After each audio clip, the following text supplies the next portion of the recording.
Stop the world! But in the long run, we have to be nurturing these companies, and we have to ensure that they have the capital they need to be able to grow and scale and iterate. Welcome to Stop the World, the ASPI podcast on security and international affairs. I'm Olivia Nelson. And I'm David Rowe. We've got a special episode for you this week, the first of a short series recorded on the sidelines of ASPI's annual Defence Conference, which this year had the theme Joining Forces. First up in the series, ASPI's Director of Defence Strategy and National Security, Bec Shrimpton, speaks to international experts Heather Richman and Linda Lourie. Heather is the founder of the Defence Investor Network in the US and has held a wide array of roles at the intersection of national security, technology and investment, including at Stanford University and on Capitol Hill. I hope you noticed Liv. She also set a new standard for making herself at home on stage during the conference when she sat cross-legged in the armchair during a panel session. And I thought to myself, that's a style of relaxation that I want to emulate. That would never be me. Me neither. I'm always far too nervous. Linda, meanwhile, is a principal with West Exec Advisors. She's also a principal with the Washington Circle Advisory Group, LLC, and a member of the US Export-Import Bank's Advisory Subcommittee on Strategic Competition with the People's Republic of China. These people just have daunting resumes. Linda's previously had senior roles in the White House Office of Science Technology Policy and in the Defence Innovation Unit, which just makes me wonder what I've been doing with my life all this time. Me too, Dave. Bec, Heather and Linda talk about defence innovation and how the government can work with the private sector to achieve national security outcomes. They highlight the need for governments to work with industry in their own countries, but also for governments to collaborate with the innovation ecosystems of allies and partners. We need to be working closely with not just the innovation ecosystem in each of our countries, but we need to be collaborating with all of the innovation ecosystems across allies and partners. Heather and Linda detail the investment landscape in the United States and Australia, which they say includes large amounts of untapped capital, and they discuss the increasing willingness of entrepreneurs to invest in national security. I think the amount of capital that is available here in Australia is significant, but I think having a bit of a game plan, there's a potential for it to be extremely patient, and that is what is needed more than anything. As I mentioned, this interview was recorded on the sidelines of the ASPI conference, so please forgive the imperfect audio quality, while of course appreciating the live action immediacy. We do hope you enjoy the conversation. I'm here today with Heather Richman and Linda Lourie.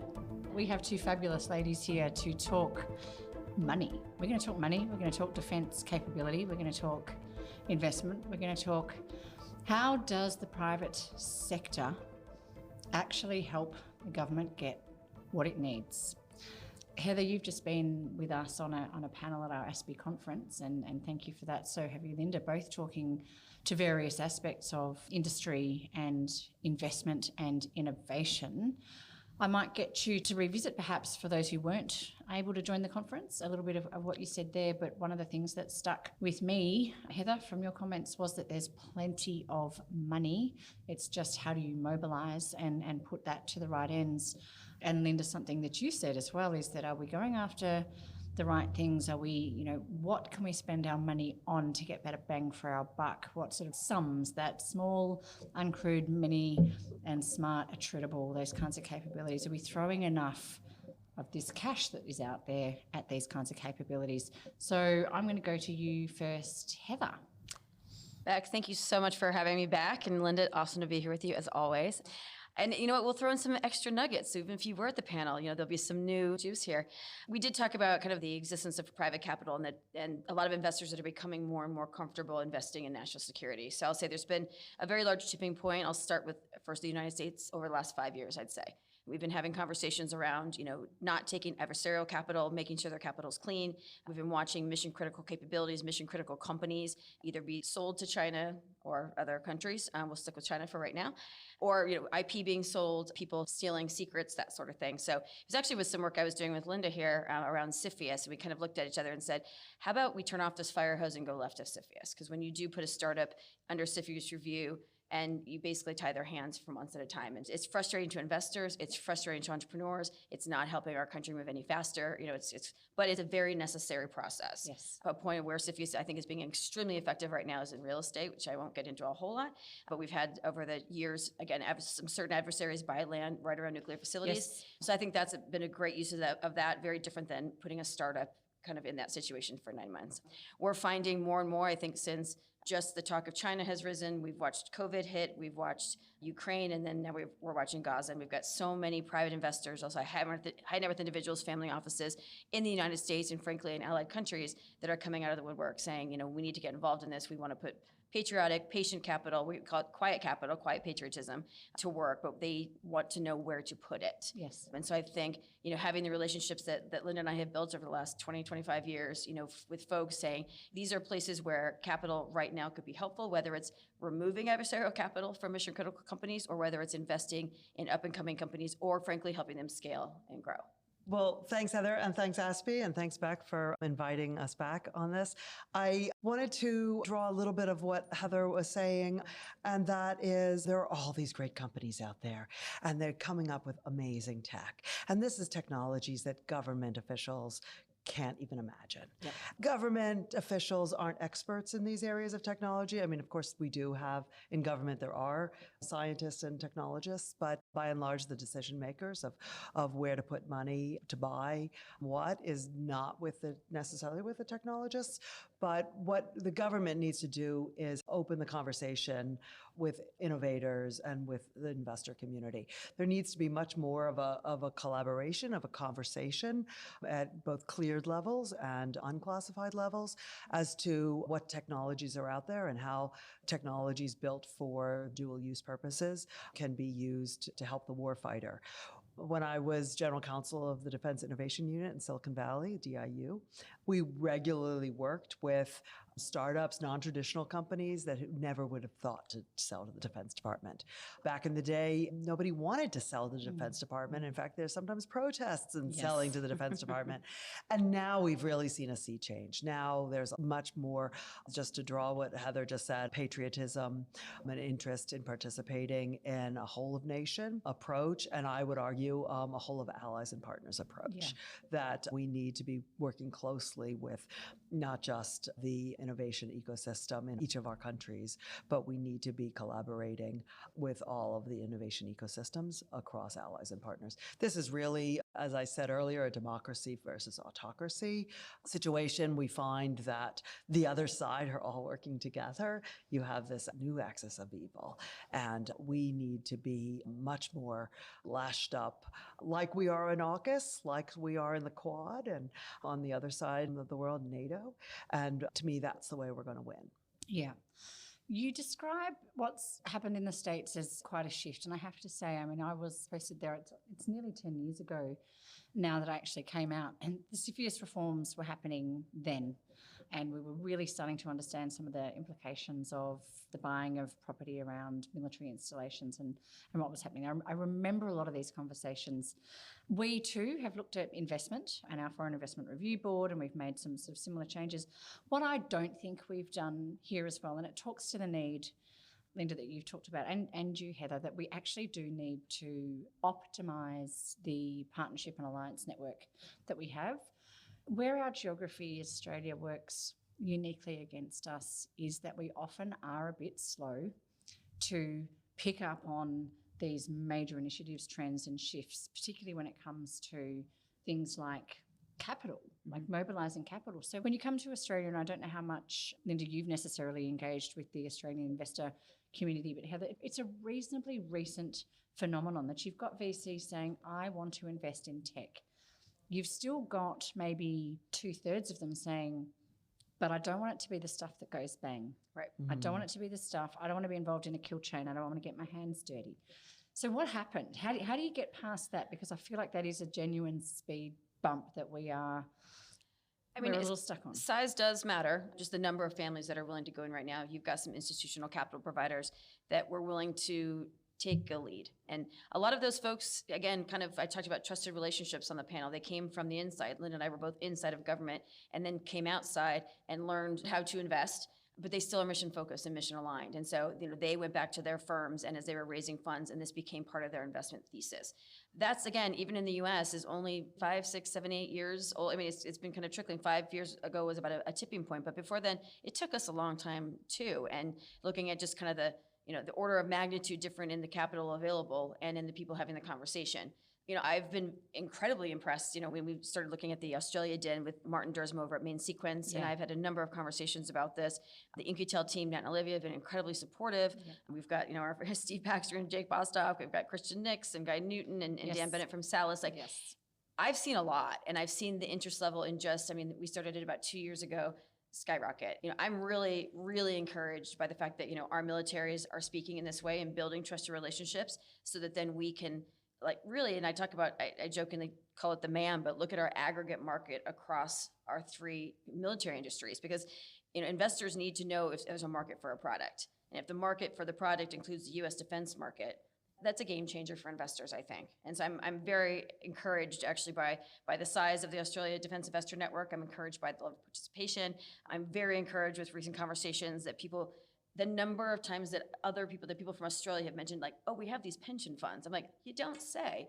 That's amazing. And the more that we can hopefully, talk about de-risking, I don't think we need the speed argument right now. It's more the de-risking. How do we not keep it at a 10,000 foot level conversation, but really get in and have some of our investors that have been doing this for 5, 6, 7, 8 years, talk to them about what it looked like at the beginning, where they are now, and what the next 10 to 20 years looks like, if not 50 years. Because I think the amount of capital that is available here in Australia is significant, but I think having a bit of a game plan, there's a potential for it to be extremely patient, and that is what is needed more than anything. But I think laying out a bit of a strategy for the next 1 to 2 years, next 5, 10, 20, 50 years, I think would put them at ease. First of all, Heather's been a genius at tapping into this market and finding this ecosystem of investors. I mean, I give enormous credit, first in the United States and then now with AUKUS. I mean, she's really created this out of nothing. So kudos.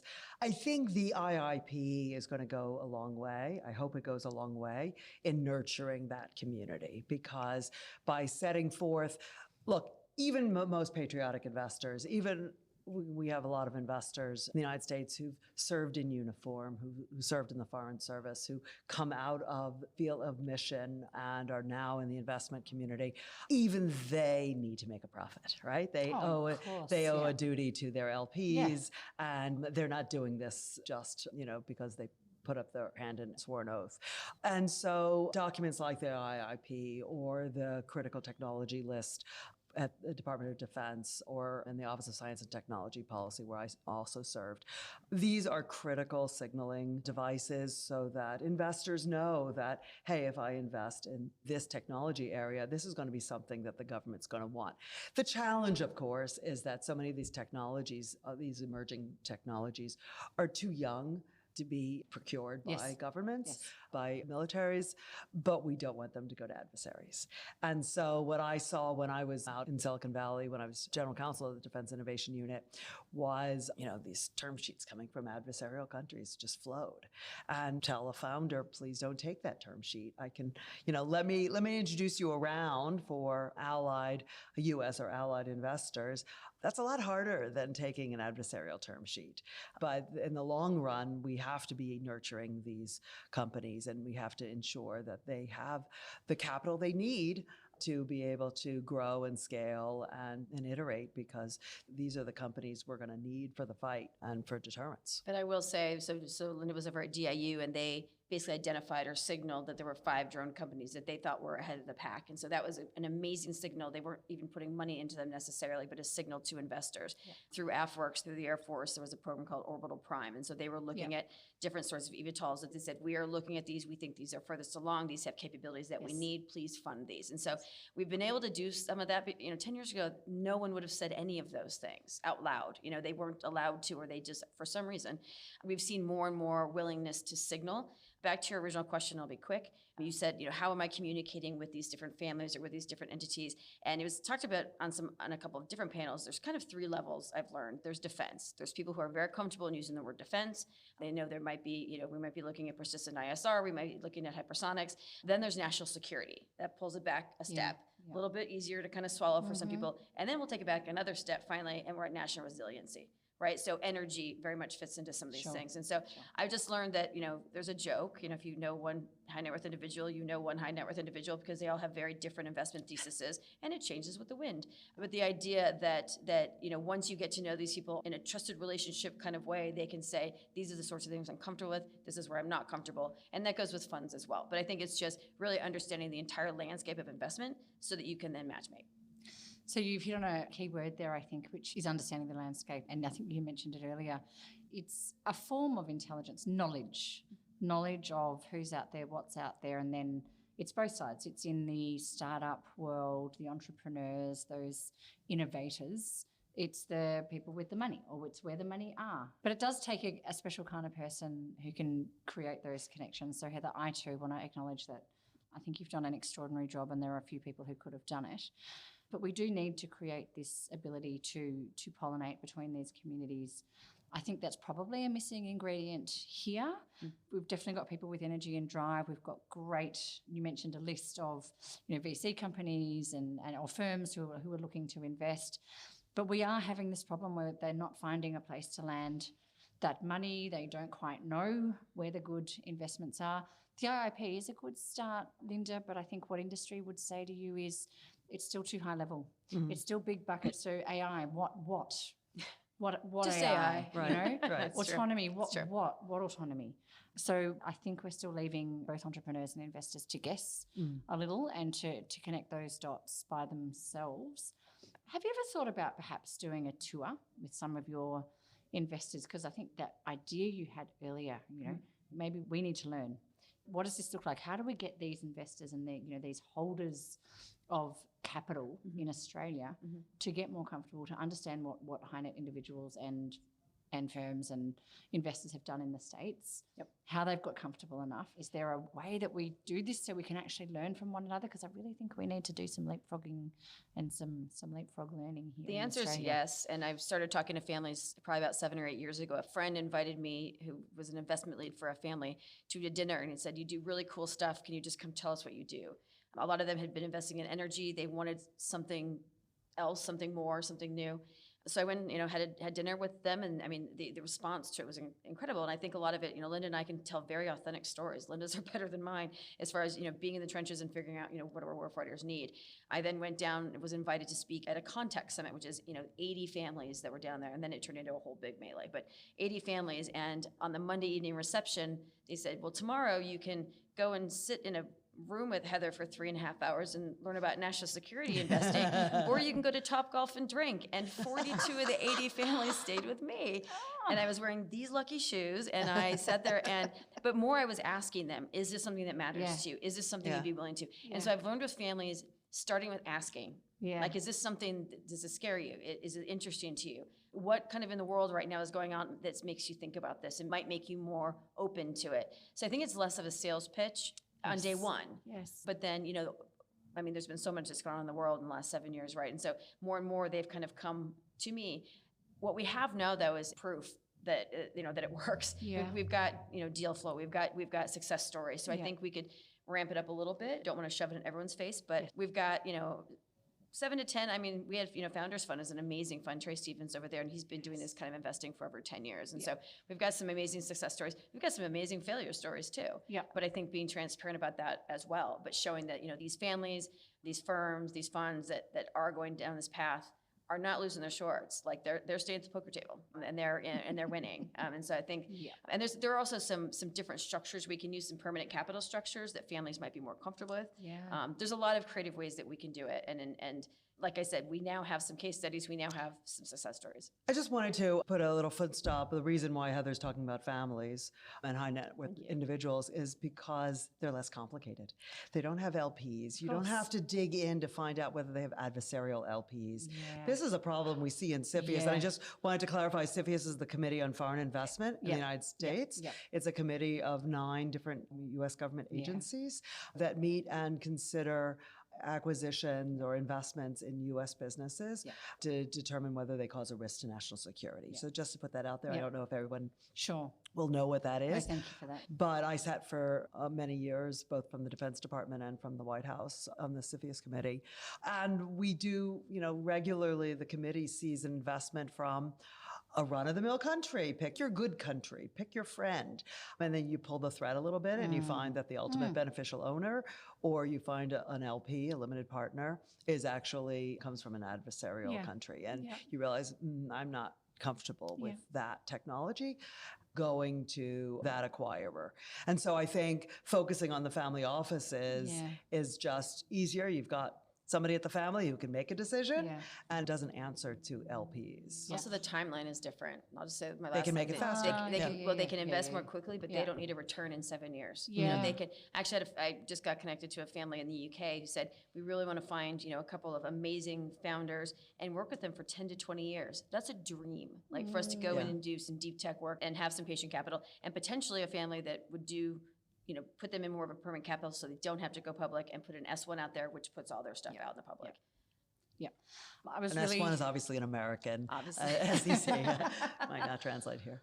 I was very heartened back at the start when you were talking about CFIUS and those reforms. The reason that you've moved where you have is to get upstream, so to speak, of that challenge. Because I recall a lot of the conversation being, in particular, and you reminded me when you said you've got to peel back the layers to really understand some of who's behind, the money. I mean, there is no better country perhaps at finding its way around avoiding particular thresholds and triggers than China. It has invested serious effort in making sure it knows exactly. It's very agile and it adapts in response to our and laws. can put very complex company kind of organizational structures in place. That's very difficult to see. And changes the name and change, Yeah, right. So, I mean, I understand that this is hard.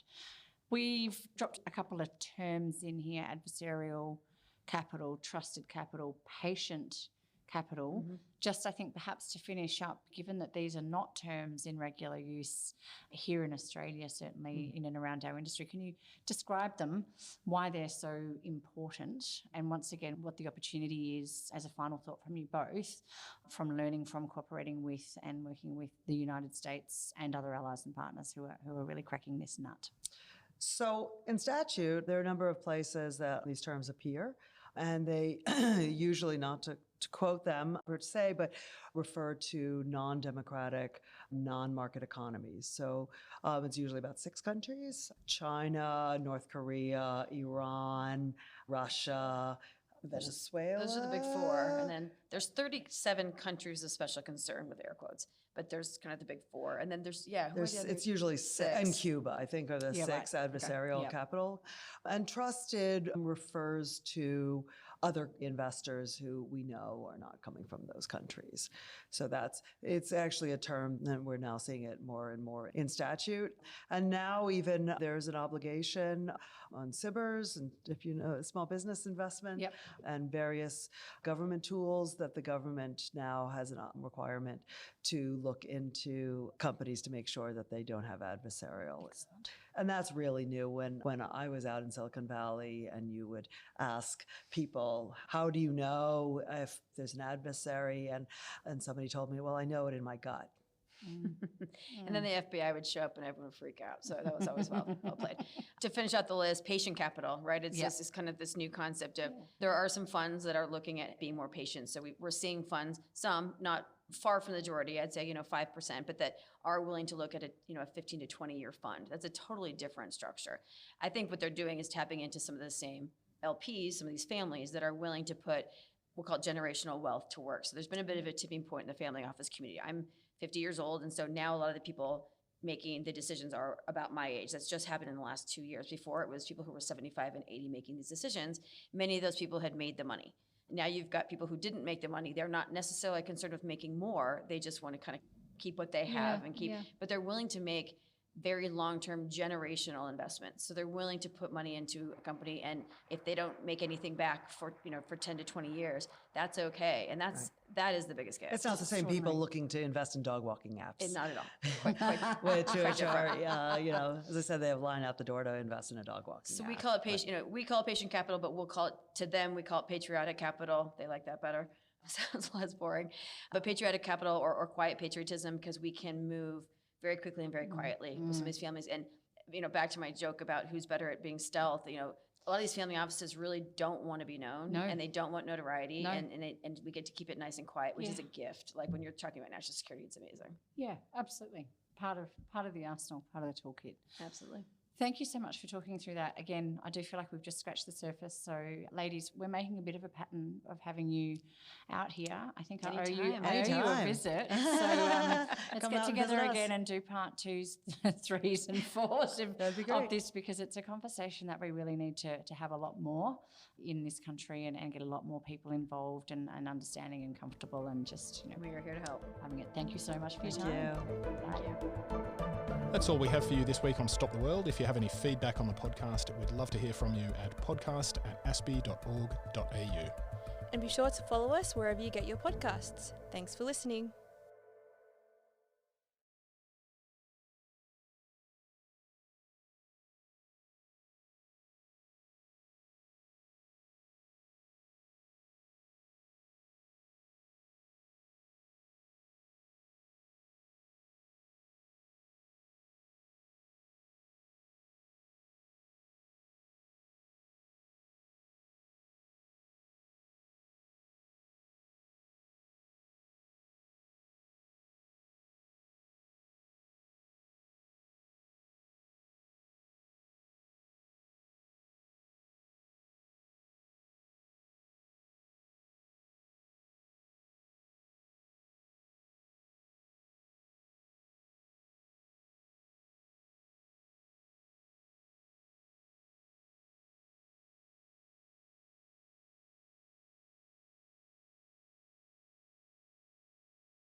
you.